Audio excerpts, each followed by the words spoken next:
2008 में हम लोग चंद्रयान 1 लाए, 2019 में चंद्रयान 2, 23 में आया चंद्रयान 3। स्पेस एक इलॉन मस्क की कंपनी दोबारा यूज करने लगी। हम लोग का जो रॉकेट है ले गया हेलीकॉप्टर ऊंचाई पे, वहीं ले जाके छोड़ दिया। तुरंत यहाँ से दाहिने बाएं लेफ्ट राइट करके कदम ताल तुरंत पैराशूट खोल दिया। यहाँ जब हम चांद पे जा सकते हैं तो फिर चीन कितना दूर है। हम लोग डायरेक्ट चांद तक भी पहुंच सकते थे 3 दिन में, लेकिन हम लोग को क्या लगा, ज्यादा टाइम लगा, सस्ता जुगाड़ अपनाते हैं। आखिर हम लोग किए क्या? हाल ही में नासा ने अपने किस मिशन के लिए पहली महिला तथा अश्वेत पुरुष का चयन किया है?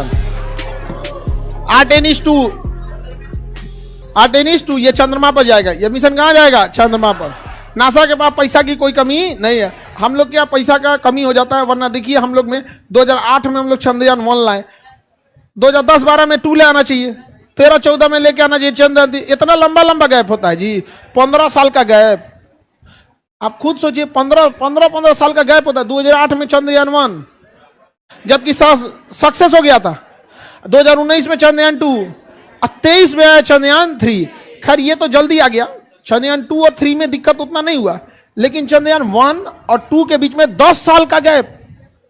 सोचिए 10 साल का गैप होना चाहिए जी। जितना जल्दी एग्रेसिव रहिएगा उतना फायदा होगा। जो आगे निकल गया वही रूल करेगा। अंतरिक्ष में जो आगे निकल गया वही रूल करेगा। देखिए रॉकेट जो होते हैं ना, वो महंगे इसलिए हो जाते हैं कि वो लौट के नहीं आते हैं।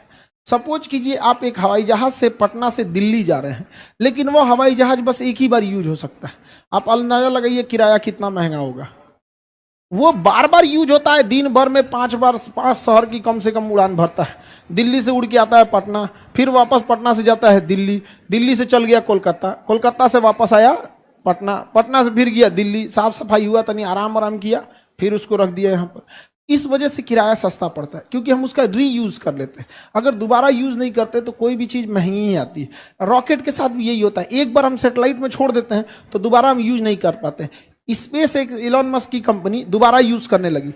वो छोड़ के आता है रॉकेट, फिर रॉकेट आके लैंड हो जाता है, उसमें फिर ईंधन वगैरह भर दीजिए, पेंट वगैरह साफ सफाई करके दोबारा यूज कर लीजिए यहाँ, तो वो सस्ता हो जाता है।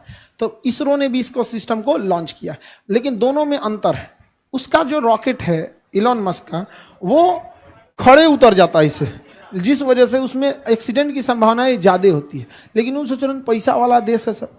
हम लोग का जो रॉकेट है, वो रॉकेट को ऐसे छोड़ देगा अंतरिक्ष में, उसके ऊपर सैटेलाइट लगा दिया जाता है, जाएगा अंतरिक्ष में, छोड़ देगा, और छोड़ने के बाद वो 2 पार्ट में होगा। एक पार्ट अंतरिक्ष में चला जाएगा, वो तो खराब होना ही होना है, और जो नीचे वाला पार्ट है वो छोड़ने के बाद वापस आएगा और जहाज की तरह क्या होगा, लैंड करेगा।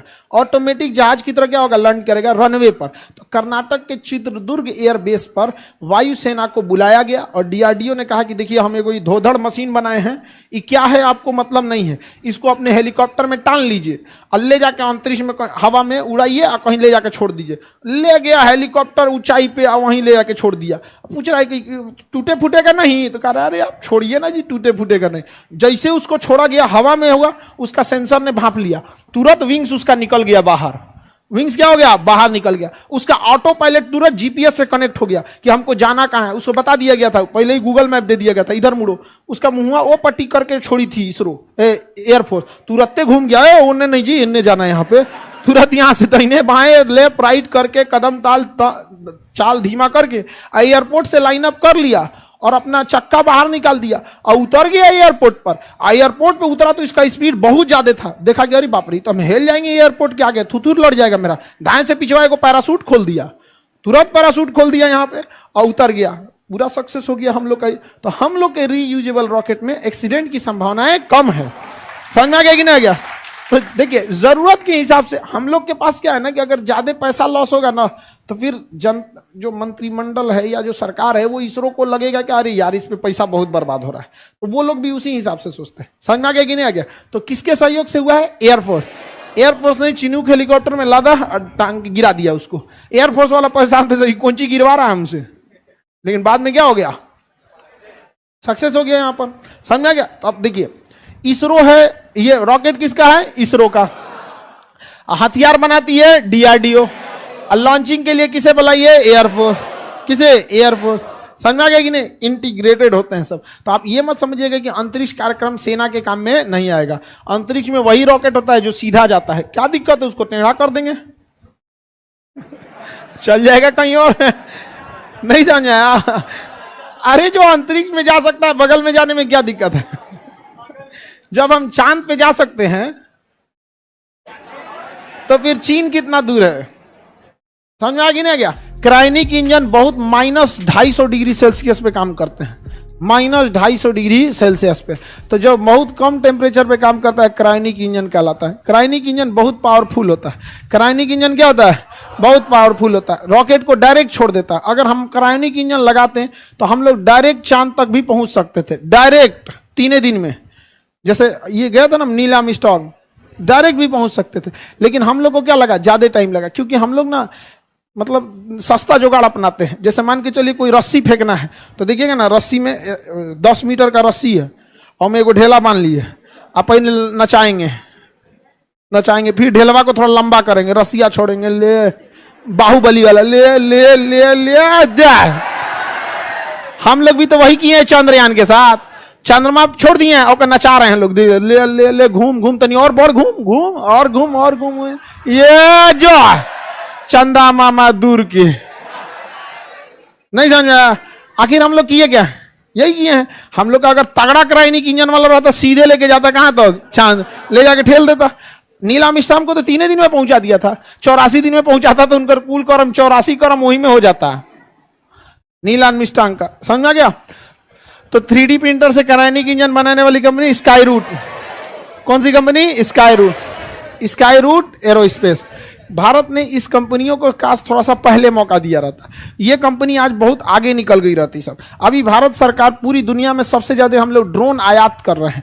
ब्याह तक में भी ड्रोन, जो दूल्हा का परछावना रिकॉर्ड कर रहा है, वो भी हम लोग चाइना से मंगा रहे हैं। बताइए, ये इस देश के लिए दुर्भाग्य। जहां IIT जैसे विश्व प्रसिद्ध संस्था है, वहां पे ड्रोन, ब्याह वाला ड्रोन कहां से आ रहा है? चाइना से आ रहा है। अरे उसमें कौन चीज जाता है? 4 को पंखी लगा के वो कैमरा लगा दो यहाँ पे, बहुत बड़ा चीज तो नहीं जाता है वहां पे ना। उसमें आदमी बैठना है कि इतना रिस्क लेना है? आदमी बैठता तब ना उसका टेस्टिंग होना चाहिए, साफ मौसम में कैसा है, गर्म मौसम में कैसा है, बर्फबारी में कैसा है, तूफान में। अरे उसमें कौन चीज है? उसका तूफान तो अभी आने वाला है। नहीं समझे? ब्याह में जिसका शादी हो रहा है तो दूल्हा का तूफान अभी आया कहां है?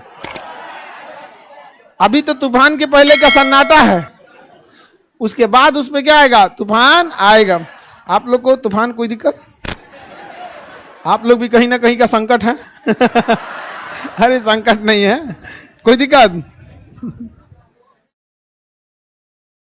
हाँ जी, लीगल है, ड्रोन इंडिया में लीगल है। आगे बढ़ जाएं तो इस कौन सी कंपनी बना रही है? Sky root. स्काई रूट बना रही है। कौन सी बना रही है? Sky root. छोटा पावर का है, इंजन का नाम है धवन 2, 3.5 किलो न्यूटन का थ्रस्ट उत्पन्न कर रहा है। अभी बहुत ज्यादा पावरफुल नहीं है, लेकिन देखिए एक बार जब आपकी टेक्नोलॉजी सक्सेस हो जाती है ना, तो पावर बढ़ाना तो अपने हाथ में। नहीं समझे? एक बार अगर हमारी टेक्नोलॉजी सक्सेस हो गई तो पावर बढ़ाना घटाना तो अपने हाथ में। एक बार अगर आपको पता चल गया ट्रक का इंजन कैसे बनता है, तो फिर धीरे धीरे धीरे धीरे छोट से बड़का बड़का। पहले देखिए हम लोग के यहाँ ट्रक कैसा आता था, गुंडा उंडा चलाता था, तो इसे पिछवा ड्राइवर रहता था, अगवा इसे निकल रहता था, देखे? हाँ, गदर फिल्म वाला। तो धीरे धीरे बढ़ गया पावर। ऑप्शन बोलिए इसमें सी।